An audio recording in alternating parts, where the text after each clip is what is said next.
Ils sont au service de Dieu depuis des années. À travers leur voix, ils répandent l'évangile autour d'eux et même au-delà des frontières.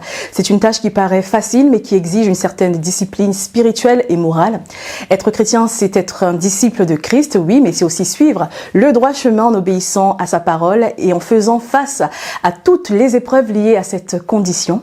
D'ailleurs, Jésus lui-même dit à ses disciples dans Matthieu 16, versets 24 à 25, « Si quelqu'un veut venir à moi, qu'il renonce à lui-même et qu'il se charge de sa croix. » Deux chantres de Dieu ont souhaité partager leur expérience dans la foi dans ce numéro de résilience. Je reçois donc Sonia Sinks Eboudian et Charles Alao. Alors Sonia et Charles, vous êtes tous les deux chantres de l'Éternel. Vous mettez donc votre voix au service de Dieu. Alors Charles, on vous a découvert dans le groupe ivoirien de gospel, Shekinah Music. Alors reparlez-nous s'il vous plaît de vos débuts en musique. Oh, je commence la musique très tôt, à l'âge de 7-8 ans. Avec le groupe que mon père, le docteur Alao, donc pasteur, avait mis sur pied avec ses 5 enfants que nous étions. Ça s'appelait le quintet Alao au service du Seigneur, le CAS.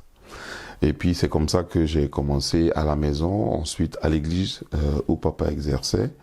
Et puis de fil en aiguille, bon, après plusieurs églises, plusieurs groupes musicaux, j'ai atterri avec mon grand frère au groupe Shekinah. C'est comme ça que ça a commencé en 99.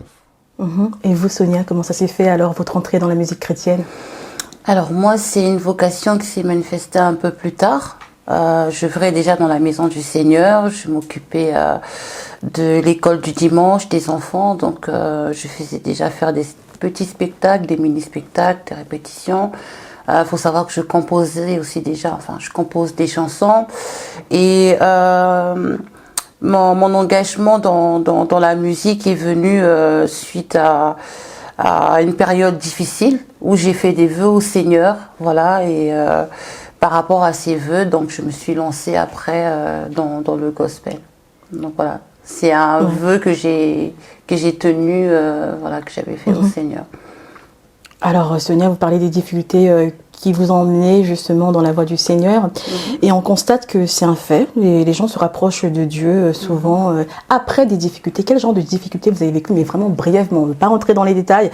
J'ai envie de dire que moi, approximativement toute ma vie a été difficulté. Depuis ma petite enfance, voilà, j'ai eu des difficultés émotionnelles parce que j'ai grandi avec des parents séparés. J'ai eu des accidents très graves de la route. En fait, je suis ce genre d'enfant qu'on dit qui sont beaucoup attaqués. Donc très tôt, je me suis réfugiée dans la foi parce que je ne comprenais pas, je prenais certains événements comme des injustices. Et la foi m'a apporté la paix intérieure, m'a apporté la joie, m'a illuminé. Donc je suis dans ce cheminement depuis très longtemps et c'est grâce à la foi que j'ai pu surmonter justement plusieurs... voilà, après pour citer vraiment dans le détail, par exemple j'ai été renversée par une voiture, j'ai eu des brûlures au second degré et ce qui m'a amené dans la musique concrètement c'est le Covid-19. Voilà, j'ai été touchée par la maladie mais très très très forte et voilà. Je suis encore en vie aujourd'hui, donc je rends grâce à Dieu maintenant par la louange et Très bien. par le témoignage. Et vous, Charles, qu'est-ce qui vous a tiré à Christ? Alors, moi, mon cas est particulier parce que je suis né dans une famille de serviteurs de Dieu. Mon père est pasteur, donc docteur formateur de pasteur, et ma mère est missionnaire. Donc, j'ai grandi dans cette atmosphère-là. Et puis, c'est autour de 15 ans. De mes 15 ans que j'ai réellement pris la décision de marcher avec Christ parce que j'ai pas eu de problème comme elle. Non, j'ai pas eu de problème. C'est une conviction que j'ai eue et j'ai compris très tôt ce à quoi Dieu m'appelait. Et puis l'urgence, je vais dire ça comme ça, l'urgence que je me mette à part pour lui. Voilà, l'urgence que je me mette à part pour lui. Donc très tôt, c'est justement après ces 15 ans-là, justement, que j'ai abandonné l'école normale pour aller à l'école de musique, justement. Et mon père ne comprenait pas jusqu'à ce que je lui dise que je vais là-bas pour servir Dieu par la musique. Arrivé à ce moment-là, il ne pouvait plus. Alors, vous parlez d'urgence. d'urgence. Oui. Il y avait un danger. Il y avait quoi? Pourquoi parler de danger? Non, Dieu voulait m'utiliser. Oui. Il avait besoin de moi vite. Il fallait que je me décide vite. Voilà, c'est pour ça que je parle d'urgence. C'était urgence à mon niveau. Et même aujourd'hui encore, il y a une autre urgence. Mais je pense que cette urgence-là, Dieu comprendra. Que ça attend un peu. D'accord, très bien. On va poursuivre la conversation. Page publicitaire et on revient tout de suite après.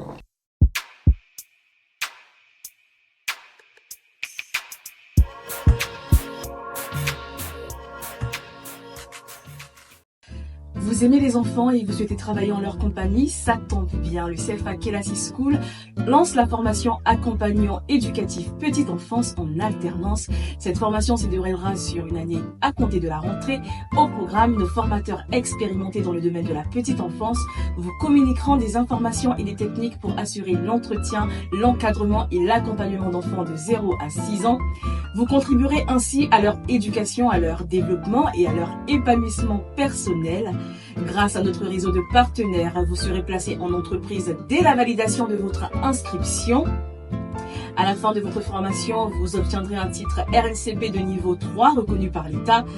Vous aurez aussi la possibilité de trouver du travail rapidement dans le secteur de la petite enfance en forte demande. Alors pour postuler, envoyez un mail à l'adresse contact@kelasi-school.com ou téléphonez au 06 29 28 94 33.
De retour sur le plateau de Résilience avec deux chantres de l'Éternel, Sonia et Charles Alao. Alors, je vais poser la question à tous les deux. Être chrétien pour vous, c'est quoi? Qu'est-ce que ça signifie pour vous, Charles, être chrétien? Mais, déjà, moi, j'aime pas le mot chrétien. Ouais. Comme je dis souvent, c'est être disciple de Jésus. Voilà, c'est deux choses. Ceux qui ont donné le nom chrétien, vous savez, il faut aller souvent à la source. Ceux qui ont donné le nom chrétien aux disciples de Jésus n'étaient pas des chrétiens, n'étaient pas des personnes qui croyaient en Jésus. Voilà, ils ont dit, ils font comme Christ, c'est pour ça qu'on l'appelle chrétien. Moi, j'aime plutôt l'appellation originale disciple de Jésus. Voilà. Un disciple de Jésus, être disciple de Jésus, c'est une identité. Et il faut la connaître. Parce que, il dit à tous ceux qui l'ont reçu, qui croient en son nom, la parole donc faite chair Jésus a donné le pouvoir de devenir enfant de Dieu. Est-ce que vous voyez? C'est une identité. Voilà. Donc, être disciple de Dieu, c'est être enfant de Dieu d'abord. Donc, racheté par Christ, hein, il a payé le prix pour vous. Donc, vous changez d'identité. Vous n'êtes plus celui qui était condamné. Hein, là, dont les ordonnances nous condamnaient ont été révoquées. Donc, vous changez d'identité. Vous étiez le condamné, maintenant vous êtes le racheté. Donc, c'est une identité. C'est d'abord une identité avant d'être une attitude. Parce que quand vous connaissez votre identité, vous savez comment vous comporter. C'est comme ça que moi je vois les choses. Voilà. Être disciple de Jésus et non être chrétien. Ouais. Être disciple de Jésus, ça sous-entend donc des choses. C'est quoi être disciple de Jésus? C'est suivre la parole de Dieu, lui obéir. Il y a une certaine rigueur à avoir, une certaine attitude à avoir face au monde. Vous en pensez quoi, Sonia? Alors moi je vais déjà répondre à la première question, c'est quoi être chrétienne. Moi c'est l'espoir, parce que le Christ nous apporte, dit de nous que nous sommes une nouvelle créature. Voilà, donc on passe d'un état à un autre état. Et là, c'est puisque la question elle est subjective, donc elle me concerne moi. Je dirais que c'est cet espoir-là de vivre quelque chose de nouveau. Comme il a dit, il a effacé l'acte dans les ordonnances nous condamner. C'est d'accéder à cette nouvelle vie sans les liens, sans tout ce qui est passé en fait. Hein. Et c'est ça en fait, c'est l'espoir d'avoir une rédemption, c'est l'espoir d'autre chose, hein, de marcher selon les commandements de Christ, mais c'est vraiment un renouveau, voilà, un être nouveau, un être divin, être un enfant de Dieu. Donc c'est ça. Après oui, disciple, il y a ce qui va avec, parce que la Bible dit c'est celui qui demeure dans ma parole. Donc c'est quand on demeure dans la parole de Dieu qu'on est un enfant de Dieu. Donc d'où la conformité maintenant avec Christ, chrétien et le disciple. Hein. Le disciple c'est celui qui apprend, c'est celui qui marche selon les traces, c'est celui qui suit. Donc voilà, il y a tout ça aussi. Mais il faut savoir aussi une chose, c'est que la Bible dit que la loi, la lettre tue, et c'est la foi qui vivifie. Donc au final, on revient toujours à la base de la foi, parce que les pharisiens à l'époque, c'était des pratiquants, comme aujourd'hui, il y a des gens qui sont dans la conformité pure de la loi, mais Christ nous a sortis de ça en fait. C'est la foi qui prédomine tout. Donc on ne va pas rentrer dans En parlant de foi, justement, Sonia, vous basez tous les deux votre vie en mettant la foi sur un être supérieur qui n'existe pas, que vous ne voyez pas. Comment c'est possible? C'est qu'il est invisible, c'est pas qu'il n'existe pas. Voilà. Il faut la personne, ça dit que c'est que l'entité qui existe le plus, c'est Dieu. C'est lui il est avant toute chose. J'ai même pas envie de dire il est avant toute chose parce que c'est comme si je le limitais dans le temps. Dieu n'est pas dans le temps. Dieu, il est au-dessus du temps. Et il faut pas. Vous savez, je parle souvent à des personnes qui disent je crois pas en Dieu. Je dis c'est pas grave parce que vous voulez voir Dieu. Vous ne voyez pas l'air, pourtant vous vivez. Vous ne voyez pas le vent, pourtant vous en voyez l'effet. Donc je vais dire. Dieu lui-même a mis des choses naturelles autour de nous pour nous montrer que, désolé de vous le dire, mais ce n'est pas tout ce qui est tangible, tout ce qui est physique et palpable qui est réel. Au contraire, ça n'a même pas de sens même, ce qui est palpable. Moi, souvent, je regarde les gens disent que telle personne est jolie, telle personne est vilaine. Je dis, vous ne savez pas ce que c'est. C'est-à-dire, créé à l'image de Dieu selon sa ressemblance. Dieu a plusieurs visages. Et il nous a fait de différents visages. Pourquoi? Parce que lui-même a plusieurs visages. Donc je dis, rentrons en nous-mêmes et puis interrogeons sur les choses qui en valent la peine. Les choses qui en valent la peine. Travaillons sur le spirituel. Travaillons sur le spirituel. Les choses physiques, là, ça va se faire. C'est le spirituel d'abord. Travaillons sur le spirituel. Ouais. Alors la marche chrétienne est une marche difficile. D'ailleurs, moi je vais citer un verset biblique, un passage biblique, donc Matthieu 16, versets 24 à 25. Jésus dit à ses disciples, si quelqu'un veut venir après moi, qu'il renonce à lui-même, qu'il se charge de sa croix. En partant de votre expérience personnelle, Sonia et Charles, quelle est l'épreuve la plus difficile que vous avez eu à vivre dans votre vie chrétienne ? Moi, je ne peux pas dire que j'ai eu une épreuve difficile, la plus difficile, parce que la vie n'est pas encore terminée. Du moins une épreuve qui vous a vraiment affecté, touché au point où vous n'aviez peut-être plus... Malheureusement ou heureusement, ça ne m'est jamais arrivé. Parce que je n'ai... Vous savez, c'est l'avantage, la grâce que Dieu m'a faite, c'est de naître dans une famille de personnes qui sont versées dans la parole. Donc les promesses de Dieu sont comprises dans sa parole. Et je les ai apprises très tôt et je les ai gardées pour moi. Ce qui fait que, quand je lis la parole, il dit, vous ne serez jamais éprouvés au-delà de vos forces. Moi, ça me suffit. Ça veut dire que ce qui arrive là, c'est pas grand-chose. Les gens trouvent souvent que je suis immature. On m'a souvent traité d'immature. Que dans les histoires où on devrait venir te trouver affligé, abattu. On vient et puis c'est toi-même qui nous réconforte, qui nous ambiance, comme on dit chez nous, qui nous fait rire, qui nous fait rigoler. Pourquoi? Parce que toute épreuve est un tremplin.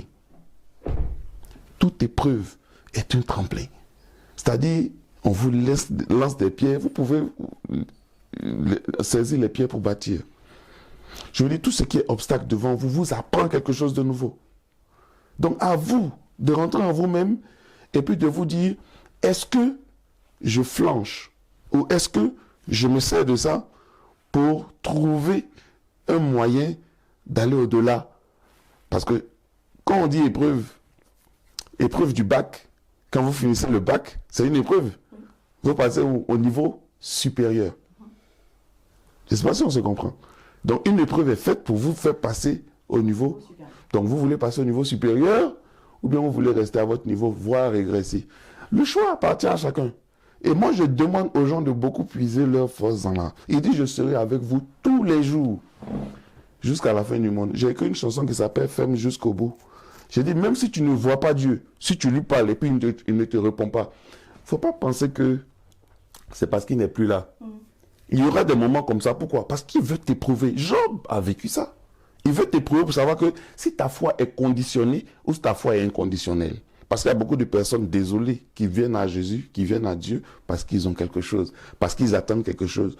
Or, quand Dieu veut faire de vous son élu, il veut que vous ayez un amour avec lui qui soit inconditionnel. C'est-à-dire que même quand vous passez par le feu, que, comme Shadrach, Meshach et Abednego, vous puissiez dire, je ne réunis pas Dieu. C'est ce à quoi Dieu veut vous envoyer. Une foi à toute épreuve. C'est de ça qu'il s'agit. Visiblement, Charles, vous avez une foi inébranlable. Rien ne peut vous mettre à terre. Et Sonia, vous? Alors moi, pour ma part, je suis parfaitement d'accord avec ce que dit Charles. Et franchement, c'est bien. Mais moi, pour ma part, j'ai envie de dire, les épreuves, et arriver à ce stade, les épreuves permettent justement d'arriver à ce stade. Parce que Dieu, il éprouve aussi. Comme il a éprouvé Abraham, il faut à un certain moment que Dieu, par le Saint-Esprit, arrive à nous faire comprendre que parfois tout ce que nous croyons mériter, nous ne méritons pas en fait à la base.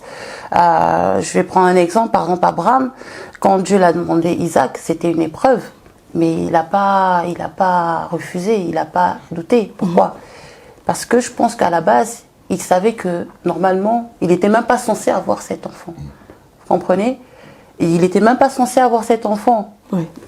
Ni physiquement, ni voilà. Et cet enfant, c'est une grâce. Donc celui qui te l'a donné te le redemande. La foi a fait que, c'est pour ça que c'est le père de la foi, qui n'a pas hésité, et il a sorti une phrase, il a dit Dieu pourvoira. Parce que si tu m'as déjà donné une foi, tu es capable de le faire. Et moi je pense que le niveau dont parle Charles, c'est pas un niveau qui se fait comme ça. C'est graduellement, c'est avec la résilience justement, c'est avec la maturité spirituelle qu'on arrive tout doucement, tout doucement. Vous savez, moi je pense que dans notre vie chrétienne, Dieu nous convainc tous les jours qu'il est souverain, qu'il est omniprésent, qu'il est omnipotent. Parce que sinon le doute n'existerait pas, sinon les failles n'existeraient pas. Et même Jésus, au pied de la croix, a dit « Père, s'il te plaît, si tu peux enlever cette coupe, mais que ta volonté soit faite. » Ça veut dire qu'on est de chair et de sang. Et continuellement, je pense que Dieu a besoin. Il y a un pasteur qui disait que parfois vous avez des troubles dans votre vie. C'est pas Dieu qui vous tente, mais Dieu permet que vous soyez un peu secoué pour rallumer. Parce qu'il faut que la dimension augmente. Et l'épreuve, c'est l'épreuve, comme l'a dit, c'est un examen. Il faut bien passer le test pour voir si la confiance, si on est vraiment ancré. Et donc c'est au fil de ces difficultés, au fil de ces témoignages, au fil de ces épreuves que notre foi en fait se solidifie. On peut rater. On ne dit pas que chaque épreuve, il faut réussir. Non, il y a des épreuves où on a vraiment... Moi personnellement, t'as demandé l'épreuve la plus forte que j'ai eu à voir. Moi j'ai évolué dans une église. Après, je n'étais plus trop en accord avec voilà comment ça se passait. Je me suis retirée et je pense que ça a été dur au niveau de ma foi parce que j'ai eu l'impression d'être mis à l'écart. Je n'ai pas vu. En fait, j'avais des attentes envers les gens. Je ne blâme personne, ça vient de moi. J'avais certaines attentes. Je croyais que, je pensais que, mais finalement j'ai compris que non, non. Et ça a été un coup dur pour moi parce que je me suis dit, mais si la foi c'est ça, s'il n'y a pas l'amour. Mais non, après au final, comme il a dit, il faut comprendre que c'est Dieu d'abord. C'est ta foi d'abord, ta relation avec Dieu. que tu sois seul, que les hommes t'abandonnent, que les hommes te valident pas ou autre. C'est toi et Dieu d'abord. Et à ce moment-là, tu deviens plus ancré et les prochaines épreuves, tu essaies de regarder derrière d'où tu viens et de te dire, bon, je vais essayer de... Je sais pas si je me fais comprendre, de supporter ça. Donc voilà. Et malheureusement, certaines personnes, face à l'épreuve, restent complètement à terre et perdent totalement leur voix. Il y en a qui désertent même l'Église. Dans ce genre de situation, comment faire pour les ramener à Dieu? Comment faire pour les ramener à Dieu? Tout ce que nous pouvons faire, c'est leur parler. C'est tout. Et prier pour eux. Semer des graines. Voilà, parler et prier pour eux. Vous savez, c'est pour ça que moi je dis aux gens, même si c'est comme un roman, lisez la Bible. Même si parce qu'aujourd'hui, je suis désolé de le dire, les gens ont tendance à ne pas lire la Bible. Parce que les gens se disent que non, ça fait de Dieu, ça fait de Dieu. Non, je dis c'est affaire de Dieu, c'est affaire de Dieu. C'est comme ça qu'ils disent c'est affaire de Dieu. Non, prenez ça, lisez. Il y a des histoires marrantes, il y a des histoires, prenez et puis lisez. Parce que quand vous lisez la Bible, il y a cette force que vous avez. Je prends 2 cas rapidement. Le cas du centenier où Jésus ne s'est pas déplacé et le cas de Lazare. Et dans les 2 cas, Jésus ne connaissait pas le centenier, or Lazare c'était son ami. Pour son ami là, il est mort. Même pour le centenier qu'il ne connaissait pas là, il a dit va. Il ne s'est même pas déplacé, il dit va, ton serviteur est guéri. Regardez 2 situations. Regardez 2 situations. Jésus dit cette maladie n'est pas à la mort, mais elle est pour la gloire de Dieu. Est-ce que Lazare n'est pas mort? Si, il est mort. Donc Jésus a menti? Est-ce que Jésus a menti? Non. Pourquoi? Parce que la gloire qui devait paraître devait être plus grande que celle d'une guérison. Ça devait être celle d'une résurrection. Jusqu'à aujourd'hui, on continue, même les gens qui ne sont pas chrétiens chantent à faire de Lazare. Mais si Lazare avait été guéri là, il y a beaucoup dans la Bible qui ont été guéris, est-ce qu'on chante leur nom? Non. Mais Lazare, Dieu voulait faire quoi? Dieu voulait inscrire le nom de son ami. Jésus voulait inscrire le nom de son ami pour les générations à venir. Pourquoi? C'est pour ça qu'il n'a pas guéri, mais il a ressuscité. C'est ça la différence. Donc quand vous passez par des moments où vous pensez que c'est mort là, c'est là même où vous devez prier et louer le Seigneur, parce que c'est là même ça va se gâter dans la gloire. Moi c'est comme ça que je vois les choses. C'est pourquoi j'ai toujours gardé à mon esprit que ce qui arrive vers moi, souvent les gens disent que c'est pas pour moi. Non, ce qui m'arrive, que ce soit bon, que ce soit mauvais, c'est pour moi. Voilà. Et la philosophie que vous devez avoir là, on n'a qu'à laisser affaire de foi. Parce que quand on parle de foi, souvent on dit non, vous êtes trop chrétien. C'est trop... La philosophie que vous devez avoir, c'est que vous êtes né gagnant. Vous êtes né gagnant. Ah, mais c'est pas facile. Non, c'est facile. C'est facile. C'est un travail que vous faites de base. C'est la base. C'est pour ça que tout à l'heure, je parlais d'identité.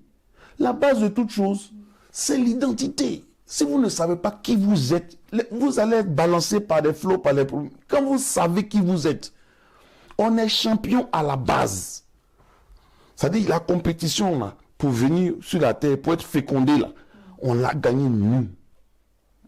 Donc, Dieu ne peut pas permettre que sur combien de millions de spermatozoïdes là, c'est nous qui avons fécondé l'œuf et puis qui sommes sortis. Dieu, vous êtes d'une richesse, d'une valeur aux yeux de Dieu, vous n'avez même pas idée.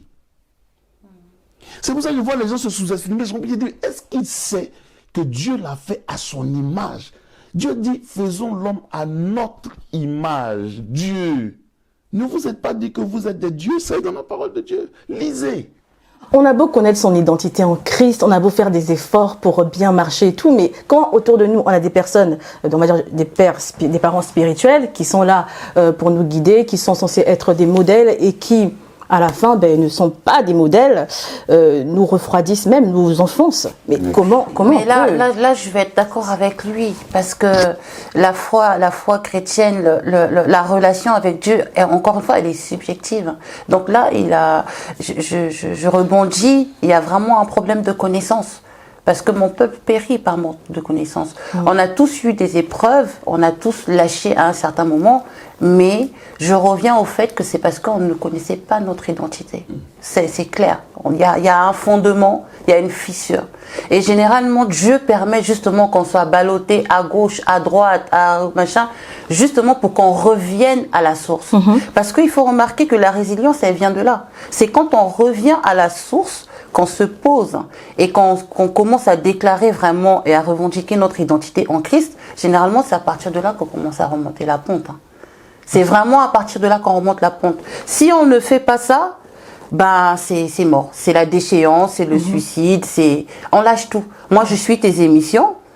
Je suis allée à la conférence des femmes et j'ai vu tout le profil des femmes, en tout cas toutes les femmes qui ont défilé, à part 2 ou 3, elles ont eu des catastrophes dans leur vie, elles ont démarré des projets, l'autre qui avait démarré son projet de e-learning en anglais, j'ai oublié son nom, elle avait bien démarré, mais ça allait capote. C'est au moment où elle s'est dit, bon allez Dieu, c'est toi qui prends le compte. C'est au moment où on lâche les rênes, où on donne le contrôle total à Dieu, que généralement, à ce moment-là, on commence à remonter la pente et Dieu commence à nous enseigner.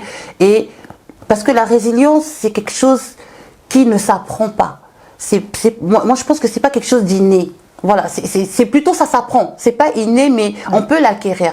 Mais on l'acquiert quand on va un peu chercher les choses et qu'on a cette faculté de se remettre en question, de remettre Dieu au milieu. Voilà, je ne vais pas m'éparpiller, mais là vraiment oui, il faut vraiment revenir à son identité, sinon c'est mort. Je ne sais pas si vous avez assez de temps, je veux réaliser quelque chose que tu as dit particulièrement. Tu dis, si on a des pères spirituels qui ne se comportent pas comme il faut, moi je ne vis pas ma foi par rapport à quelqu'un. Ne vivez pas votre foi par rapport à... Le seul qui a payé le prix, c'est Jésus. Amen, amen. Je vois des gens qui quittent ici, de cette église, parce que non, l'homme de Dieu a fait ça, ils vont dans l'autre église, l'homme de Dieu a fait... D'abord, primo, la Bible, il y a un processus clair dans la Bible, que malheureusement les gens ne prêchent plus. Parce que l'amour, je ne vais pas dire à quitter l'église, mais malheureusement, l'amour n'est plus le centre. Il dit, Père, permets qu'il soit un, comme je suis un avec toi. Il dit, si vous êtes mes vrais disciples, c'est au signe de l'amour qu'on le verra. C'est ce que Jésus dit. Or, il a donné un processus dans la Bible que les gens ont oublié. Si ton frère a péché, va vers lui dans le secret, reprends-le avec amour. Si tu as écouté, tu auras sauvé l'âme de ton frère. Si tu n'as pas écouté, prends 2 autres frères avec toi, toujours dans le secret. Va voir ton frère. Si vous avez écouté, vous avez fait œuvre utile pour l'œuvre de Dieu, vous avez sauvé une âme. Si vous n'avez pas écouté, allez voir les responsables de l'église qui vont l'appeler, qui vont parler. On est au quatrième processus, on est à la troisième étape du processus. Si on a parlé avec lui, qu'il a accepté, vous avez gagné. S'il n'a pas écouté, à ce moment-là, vous pouvez livrer son âme au diable. C'est ce que la Bible dit. Et quand la Bible dit livrer son âme au diable, c'est pas pour qu'il se perde. C'est pour que, chez nous on dit conseil ne conseille pas, c'est conséquences il conseille. C'est pour qu'il voie les conséquences de son acte et qu'il revienne à agir. Or, si vous voyez votre pasteur, votre guide spirituel, comme un frère, c'est la faute que nous faisons. C'est qu'on les voit trop spirituels. C'est la position qu'ils se donnent. Non, je suis désolé. Il ne faut jamais les voir comme ça. Ce sont des hommes de Dieu. Ils sont d'abord des hommes avant d'être de Dieu. Donc le côté homme là, un jour ou l'autre, ça va sortir. Prions pour eux. Il n'y a pas plus exposé que quelqu'un qui décide de travailler pour Dieu. Je le dis souvent, il n'y a pas plus exposé. Parce que quand vous êtes dans l'anonymat, vous ne dérangez pas les gens. Mais quand vous sortez, vous dites que je vais parler de la part de Dieu, je vais chanter pour Dieu, je vais prier pour les malades, vous devenez un danger pour beaucoup de personnes. Pour ne pas dire pour beaucoup d'esprits. Du coup, les tentations que vous avez là, un chrétien lambda n'a pas cette tentation-là. Et ce n'est pas toujours que le côté de Dieu triomphe. Il y a souvent le côté homme qui fait que ça flanche. Mais la Bible dit, relevez-le. Ça dit, sois le gardien de ton frère. Vraiment, je vais insister dessus parce que vous en avez parlé. On a tendance à lier notre foi à des hommes. Non. Notre foi, là, elle est basée sur Christ. C'est lui seul qui a payé pour nous. C'est pas l'homme de Dieu n'a qu'à prier pour nous, il n'a qu'à nous jeûner pour nous, il n'a qu'à nous donner des conseils. On paye la dîme chez lui, oui. Mais on vit notre foi par rapport à Christ. C'est Christ qui est notre exemple. C'est Christ qui est notre exemple. Bon, je suis arrivé à un stade, désolé, je suis arrivé à un stade de ma vie où il n'y a pas quelque chose qui peut me choquer. C'est vrai. Il n'y a pas quelque chose qu'on dit, ah, telle personne a fait, non, lui, là, oh, qui va me choquer. Non, c'est un homme. Il a besoin de prier, il a besoin d'être soutenu. Souvent, quand on voyait quelqu'un trop haut, il a des problèmes que vous ne pouvez pas imaginer. Prions les uns pour les autres, c'est important. Et ne fondons pas notre foi sur un homme. La Bible a été claire, malheur à l'homme qui met sa confiance en un homme. Donc, le malheur dont tu parlais là, c'est ça. Que ta foi flanche parce que tu as fait confiance à une personne qui est humaine comme toi. Voilà.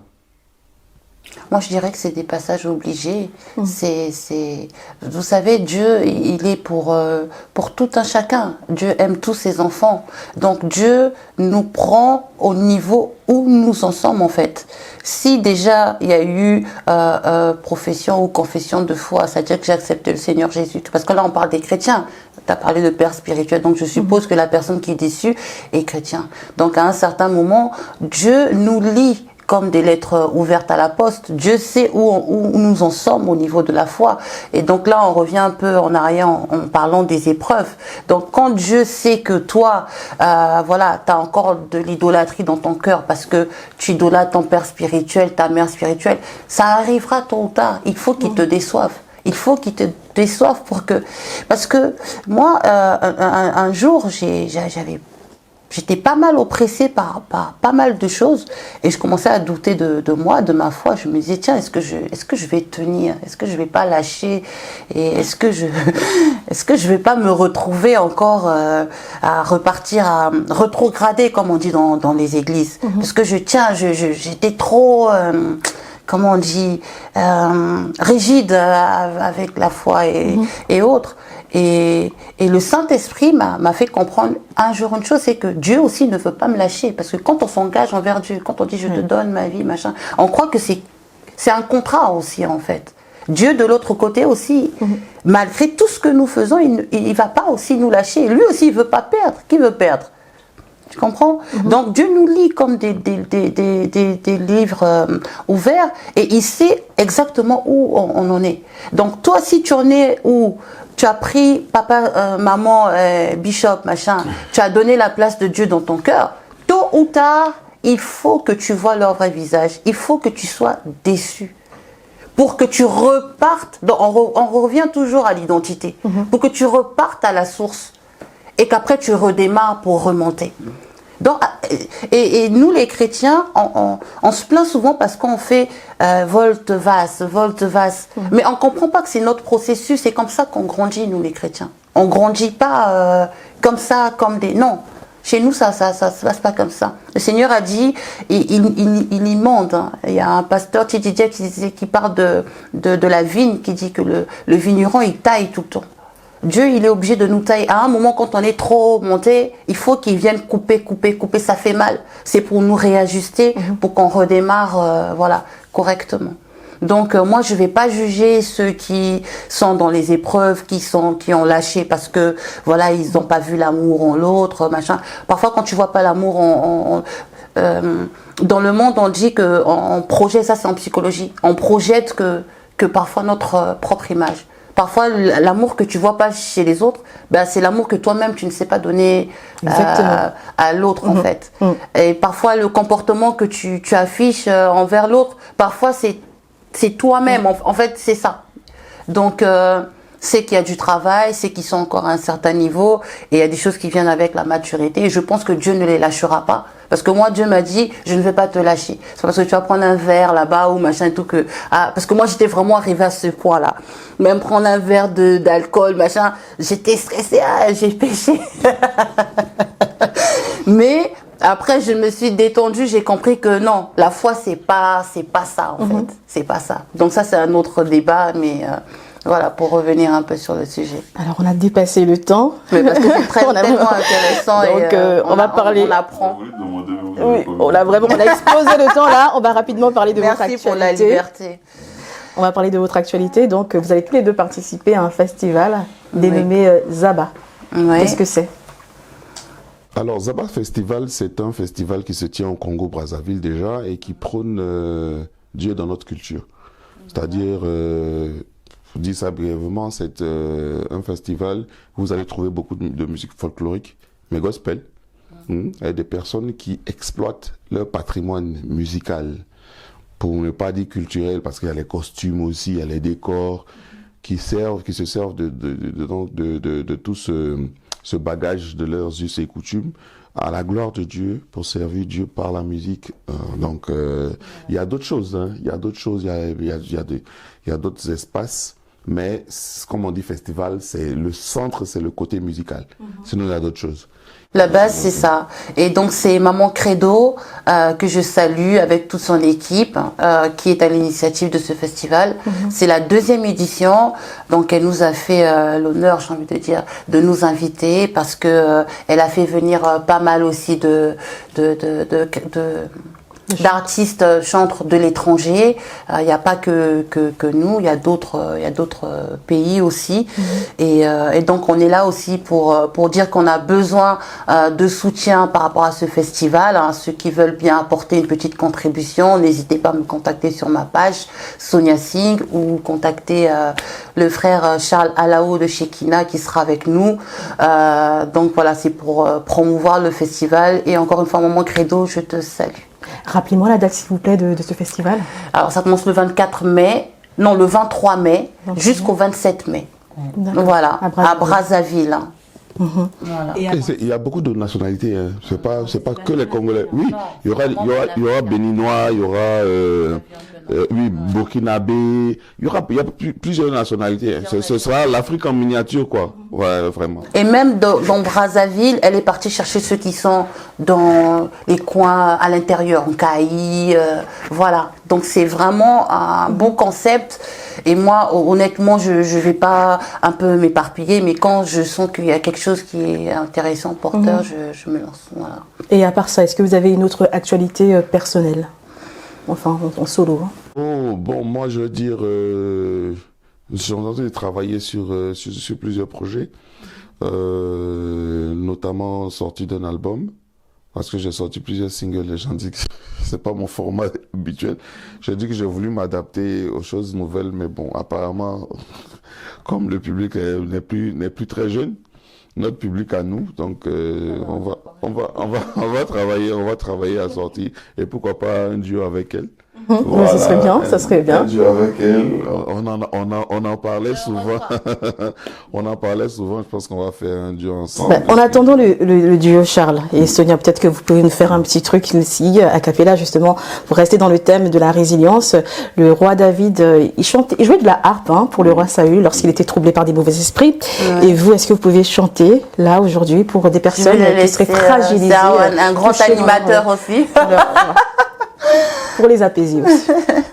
Il sera là, il sera toujours là, même quand tu ne le verrais pas. Amen. Que ton cœur ne se trouble pas, tu dois tenir ferme jusqu'au bout. Amen, amen, amen, amen. Merci beaucoup Sonia et Charles pour votre participation à cette émission. Merci beaucoup pour ta patience, pour ton accueil. Voilà, tu es quelqu'un que j'ai trouvé humble, qui m'a reçu chaleureusement et je t'en remercie. C'est pas tout le monde. Et merci à Ziana TV et à tous tes téléspectateurs. On est là tant que vous avez besoin de nous. Et merci aussi à Charles de. Merci beaucoup. Voilà, on est là. Voilà, c'est la fin de Résilience. On se retrouve au prochain numéro. Gardez la foi. Amen. Zappy's greatest production.